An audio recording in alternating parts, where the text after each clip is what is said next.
It's about how we adopt things, how we do things.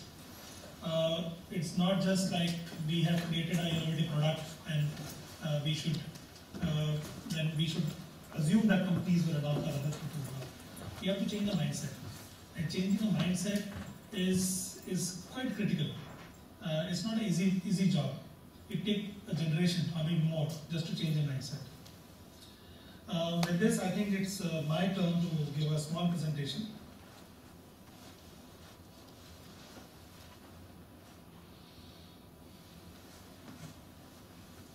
It's a very short presentation. I'll share with you what the meaning of innovation is as per our understanding. Also, I'd like to share some of the work that we have done in Andhra Pradesh in the last 2 years of the new government. So the topic of the conference is Innovate for India.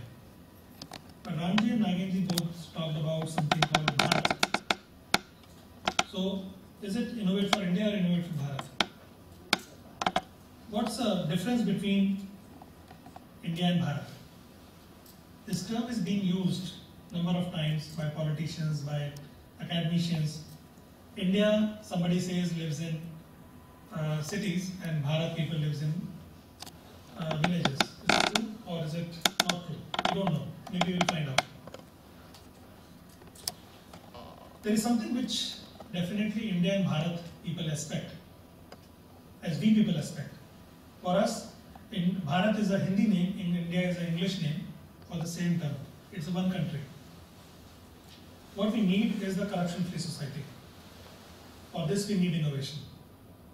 We need to know about our past. Though we are a new country of just 5,000 years old, but still there is some past. We have forgotten the science and technology what we had in the past. We know how to fly planes many thousand years back. We have that in our Hindu mythology. We know a lot of things. We know how to fire the missiles. We know a lot of things. There are evidence available, though there is no scientific methodology to recreate that. We have given it to the god Brahmastra and those names, but we don't know. So we have to know our past. We have to rediscover our past. That's our innovation. Rediscovering innovation. Our economy currently is around $2 trillion. On a comparable note, the UK economy is around $3.5 trillion. German is around $4 trillion. China is almost $10 trillion, and US is $17 trillion. So a lot of people say India and China. I have started saying that forget about China is in your lifetime is not going to happen. It may be bad news for you, it's not going to happen. Let's be realistic. China is 5 times our economy. If we are growing 15-16% a year, then we can bypass China in 30 years' time. So unless, and we will be fooling ourselves if we are trying to run for mirage, So we have to be realistic what we can do. We can bypass UK economy, we can bypass German economy, we can bypass even Japanese economy. That is realistic. China is something which is at least not going to happen in this century. I am quite convinced about it because given the size of India, we cannot grow 15-16%. That will be too much. If we are able to sustain the growth for 7 to 10%, anything between 7 to 10% for next 10 years, that would be great. China has done it for 20 years. No other economy has done it for such a long period of time. Growth is difficult. Sustaining growth for 5-10 years is quite difficult. Achieving it for 1 or 2 years may be possible. So we have to have a very strong economy for innovation. Strong economy will bring jobs. 30% of our Indian population is still below poverty line. Below poverty line means $2 a day. For a lot of people who are living here or coming from abroad, it's half of the American population. It's almost the American population. 300 million people don't get food to eat 3 times a day. So it's a significant population. And that's why we are a socialist economy, I would say, to a certain extent, because we have to give. In Andhra Pradesh as well, when I asked the Chief Minister, please give me 1,000 crores for innovation, he gave me 100 crores. But 900 crores goes to flood relief, for drought relief, for this, for that, for some kind of, because that's a priority. Innovation can wait, but the people who want food, a baby who want milk, they cannot wait. So the priority changes of the government. So we need to have a strong economy so that we can do a significant investment. We have 14 universities in Andhra Pradesh, and I want to open up an innovation center in every university, but we don't have enough resources to do that. We want to partner with Berkeley, we want to partner with Cambridge, and it's expensive to partner. We explain that it's quite expensive to partner because we have to bring top experts, we have to bring people, we have to pay them. But sometimes the priority changes. He said, can it wait for next year? So every time we postpone the innovative ideas for the next year. We have to start developing the living standards. The bare minimum standard, somebody who is poor in UK can be called rich in India just by living standards. So when I was living in UK for quite some time, last year I shifted to Delhi, and we were living in suburbs of Delhi, and somebody asked me how the things are. I said, fantastic. The water comes half an hour a day and the light comes 15 hours a day. So you have to look positively. So somebody says, oh, you have a power cut for 9 hours a day. I said, no, it comes for 15 hours a day. So even in Delhi, you can have a power cut for 9 hours a day, where it does not happen for 9 hours a year, or never maybe, until there is a challenge. So that's the basic living standards. And when we say we are well off, that means we can afford a generator. We can put a diesel into a generator and we can run it. And we can employ somebody who can run the generator, because power cut happens every now and then. So somebody is just running to the generator, switching it on, coming back, switching it off, then going again, switching it on. So it's a process. It's a time-consuming process. So we have to develop the living standards. We have to improve the educational standards. Education, unfortunately, in India has gone down. Officially, I'm saying. One of the reasons I will give you. We have a lot of debate within the government, also with the central government, we say that somehow the policy makers, and I have criticism for that, we decided to open up number of institutions. So there was a debate that whether we want a Cambridge University which has took 800 years to build up, or we want new IIMs or IITs or AIMs to open. We opened up 4 or 5 IIMs every year. Now they are 23 if I'm not wrong. 19 IITs, plus triple IITs and others. They are institutional national review. As a policy standard, if you look at, that's a great idea, because the size of the country is huge. We need many institutions in every state. Like England has top of the top university. So out of top 50 universities in the world, 20% are there in England. So that means such a small population can host more than 100 universities, but Andhra Pradesh has 14. This is a population of 50 million people. We have size of England, but we have 14 universities which are nowhere in top 3,000, which are nowhere in top 3,000. But England, such a small country, has more than 100 universities. So we have to change the education.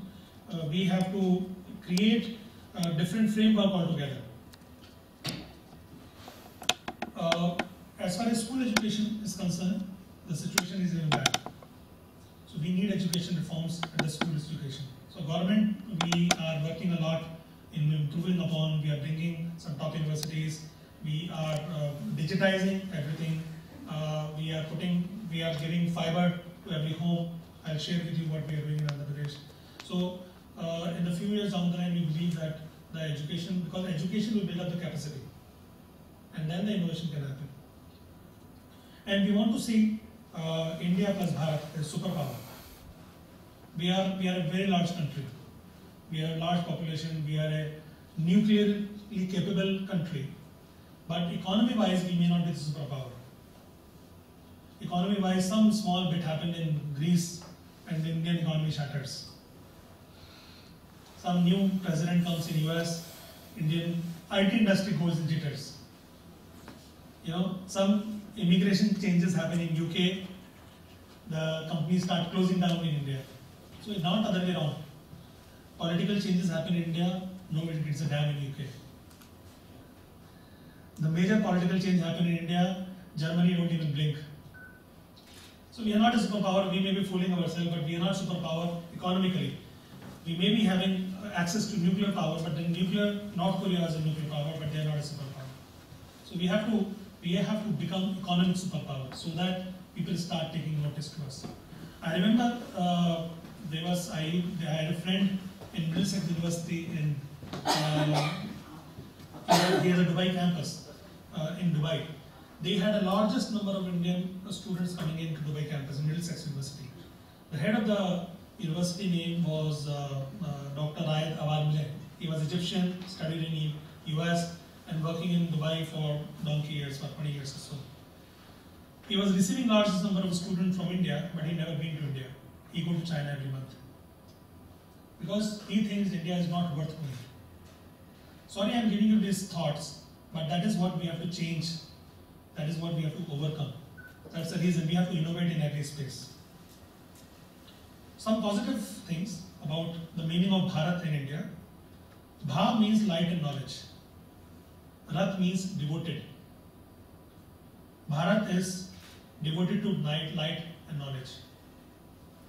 Bharat is India's official name along with India, but we don't use it much. So let's start using the Bharat, and whenever you use India, think of as India. There is no, we have created our own. In land of inner light, and Diya is light.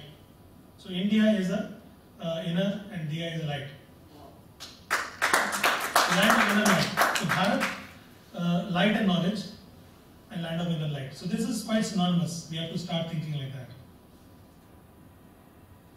Just to share with you, since I am representing Andhra Pradesh government, so I will just share with you what we are doing in Andhra Pradesh. In 2014, when the current CM got elected, so we gave a mission statement for Andhra Pradesh that we should have one entrepreneur in every family.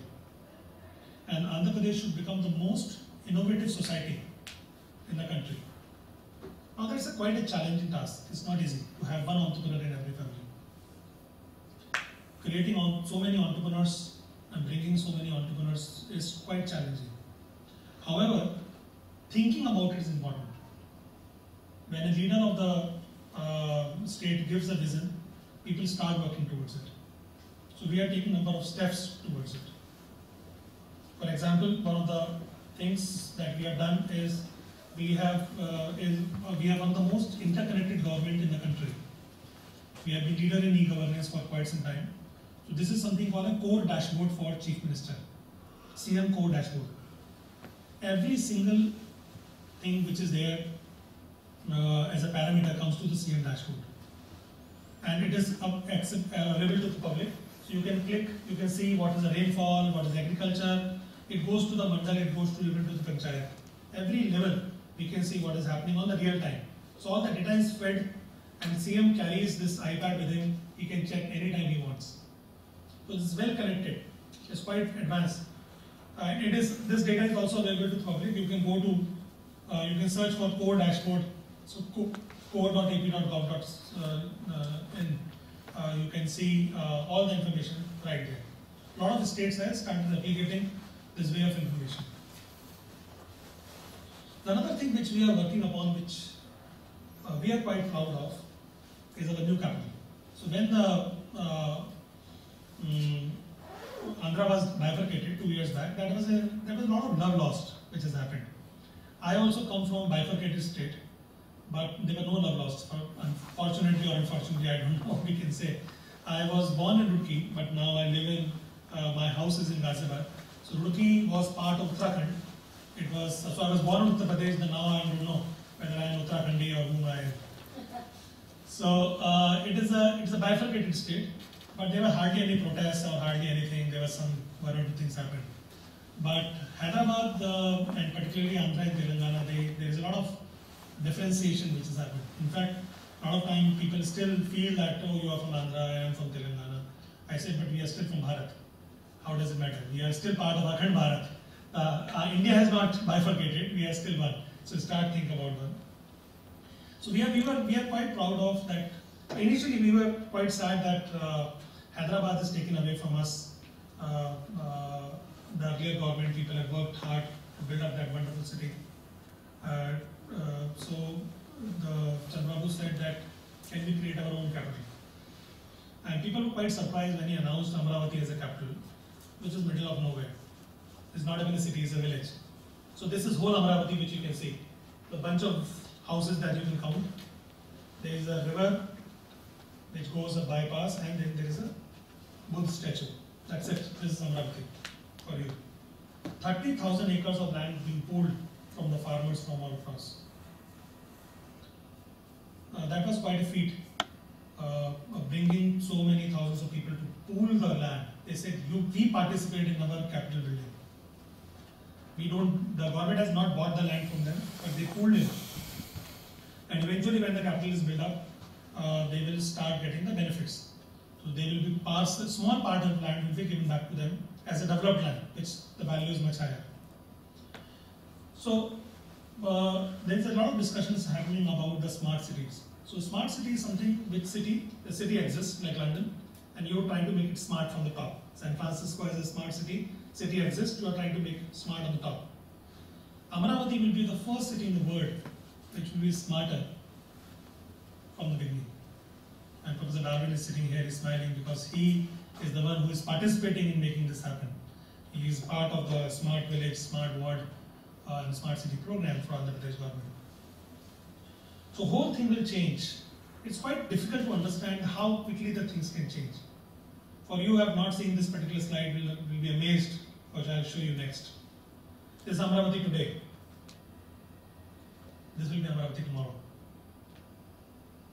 In less than 5 years' time, we will create this whole ecosystem. In our lifetime, we have never ever seen a city come right from the ashes. Can you tell any city which has come? Have you seen in a lifetime? Some of you are 40-year-old, 50-year-old, 60-year-old. Nobody is more than 60, I believe in this too. Nobody has seen a city come in. Maybe you can say Dubai, but Dubai was developing. There's no city which has come from the scratch. There is no city will ever come in your lifetime from the scratch. So it's an opportunity for the whole world. It's Amravati. All over the world, there is no city which has come. It will dramatically change the perception. So it's a time for experiment, times for innovate here. You want to do something in sanitation, in water management, in health, anything you want to innovate, you can innovate here.